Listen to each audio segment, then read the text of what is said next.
આજના ઇન્સ્ટન્ટ જમાનામાં જ્યાં બધું 5 મિનિટમાં રેડી જોઈએ ને, ત્યાં મેં બનાવ્યો છે ટ્રેડિશનલ રીતનો ગુજરાતી હાંડવો. એવો હાંડવો જેમાં પેશન્સ છે અને ફર્મેન્ટેશન છે.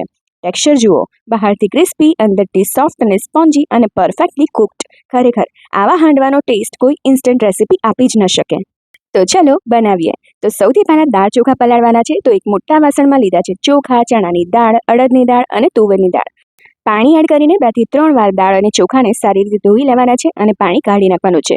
બધા જ ઇન્ગ્રીડિયન્ટનું પ્રોપર માપ તમને કેપ્શન અને કોમેન્ટ સેક્શનમાં મળી જશે. પછી એમાં પાણી ઉમેરીને ઓવરનાઇટ પલળવા મૂકી દો, અથવા તો જો ઓવરનાઇટ ટાઈમ ના હોય તો મિનિમમ 5 થી 6 કલાક માટે જરૂરથી પલાળી લેજો. હવે પલળેલા દાળ ચોખામાંથી પાણી કાઢી નાખવાનું છે અને હવે આપણે એને ક્રશ કરવાનું છે. તો જુઓ, દાળ ચોખા એકદમ સરસ રીતે પલળી ગયા છે અને ફૂલી પણ ગયા છે. તો હવે આપણે આને મિક્સર જારમાં એડ કરવાનું છે અને હવે સાથે એડ કરવાનું છે થોડું દહીં.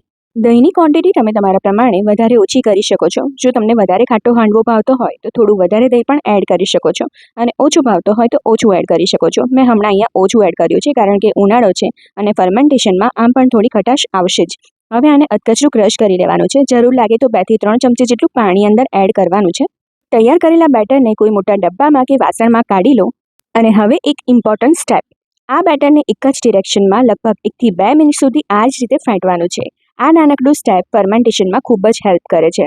હવે વાસણને ઢાંકીને બાલ્કનીમાં કે કોઈ ગરમ જગ્યા પર 6 થી 7 કલાક માટે આથા માટે મૂકી દેવાનું છે. તો થોડાક જ કલાકોમાં એકદમ સરસ આથો આવી જશે. બેટર એકદમ સરસ ફ્લફી અને એરી થઈ જશે. અને બસ એ જ છે પરફેક્ટ ટ્રેડિશનલ હાંડવાનું સિક્રેટ. તો તમે જોઈ શકો છો વિડીયોમાં એકદમ સરસ આથો આવી ગયો છે. બસ તો હવે આ બેટરને છે ને એક વાસણમાં ટ્રાન્સફર કરી લેવાનું છે, અથવા તો તમારે આમાં જ મસાલા કરવા હોય તો આમાં પણ કરી શકો છો. હવે આ ફર્મેન્ટેડ બેટરને હું એડ કરી દઉં છું એક મોટા વાસણમાં. અને હવે બીજા ઇન્ગ્રીડિયન્ટ્સ અંદર એડ કરીએ. તો સૌથી પહેલાં એડ કરવાની છે સોજી, અને સાથે જ ઝીણી સમારેલી કોથમીર, આદુ, લસણ, લીલા મરચાંની પેસ્ટ, સાથે ઉમેરવાની છે છીણેલી દૂધી. દૂધી એડ કરવાથી હાંડવો અંદરથી સુપર સોફ્ટ બને છે. હવે એડ કરો લાલ મરચું પાવડર, હિંગ, દાણાજીરું પાવડર, મેથીઓ મસાલો. જો ના હોય તો અથાણાનો રસો પણ એડ કરી શકાય છે. બિલીવ મી, આ ઇન્ગ્રીડિયન્ટ્સ ટેસ્ટને નેક્સ્ટ લેવલ પર લઈ જાય છે. પછી એડ કરો ગોળ કે ખાંડ, સ્વાદ પ્રમાણે મીઠું, અને બધું સારી રીતે મિક્સ કરી લો.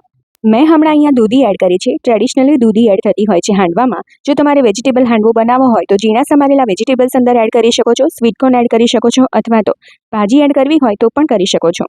છેલ્લે એમાં એડ કરવાનો છે બેકિંગ સોડા અને થોડું તેલ, જેનાથી હાંડવો છે ને ખાવામાં ડ્રાય નહીં લાગે. હલકા હાથે બધું જ સારી રીતે મિક્સ કરી લેવાનું છે. હવે ટ્રેડિશનલી તો છે ને આ હાંડવો હાંડવાના કુકરમાં બનતો હોય છે.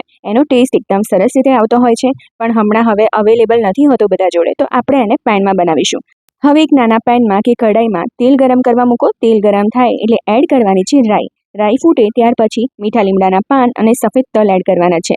વાહ, આ વઘારની સુગંધ જ એવી છે ને કે ભૂખ ડબલ થઈ જાય. હવે 2 થી 3 ચમચા જેટલું હાંડવાનું ખીરું અંદર એડ કરવાનું છે અને સ્પ્રેડ કરવાનું છે. તમારે જેટલો જાડો બનાવવો હોય કે પાતળો બનાવવો હોય એ પ્રમાણે તમારે ખીરું એડ કરવાનું છે. ઉપરથી થોડા તલ સ્પ્રિંકલ કરવાના છે અને ઢાંકીને એકદમ સ્લો ફ્લેમ ઉપર એકદમ સરસ રીતે કૂક થવા દેવાનું છે. આ જ ખીરામાંથી હાંડવાના તમે પુડલા પણ તૈયાર કરી શકો છો. હાંડવાને ધીમા તાપે શાંતિથી કૂક કરવો, ત્યારે જ બહારથી ક્રિસ્પી અને અંદરથી પરફેક્ટલી કૂકડ બને છે. એક સાઈડ ગોલ્ડન બ્રાઉન થઈ જાય એટલે કેરફુલી ફ્લિપ કરી દો. અને હવે એક ઇમ્પોર્ટન્ટ સ્ટેપ, નાઇફથી 4 થી 5 જગ્યાએ હલકા કટ લગાવી દો, જેથી હાંડવો અંદર સુધી એકદમ સારી રીતે કૂક થઈ જાય. હાંડવાને પલટાવ્યા પછી ફરીથી ઢાંકીને કૂક નથી કરવાનો, આ જ રીતે ઓપન રાખીને કૂક કરવાનો છે. એનાથી હાંડવો એકદમ સરસ ક્રિસ્પી રહેશે. જો તમારે વધારે ક્રિસ્પી જોઈતો હોય તો તેલ મૂકીને તમે એને શેકી પણ શકો છો. મને છે ને હાંડવો થોડો ક્રિસ્પી ભાવે છે, એટલે મેં એને ક્રિસ્પી શેકી જ લીધો છે.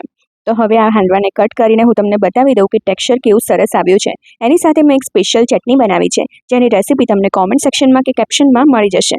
ઇન્સ્ટન્ટ રેસીપી ભલે જલ્દી બની જાય, પણ ટ્રેડિશનલ રીતનો સ્વાદ અને સુગંધ અને સેટિસ્ફેક્શન અલગ જ હોય છે.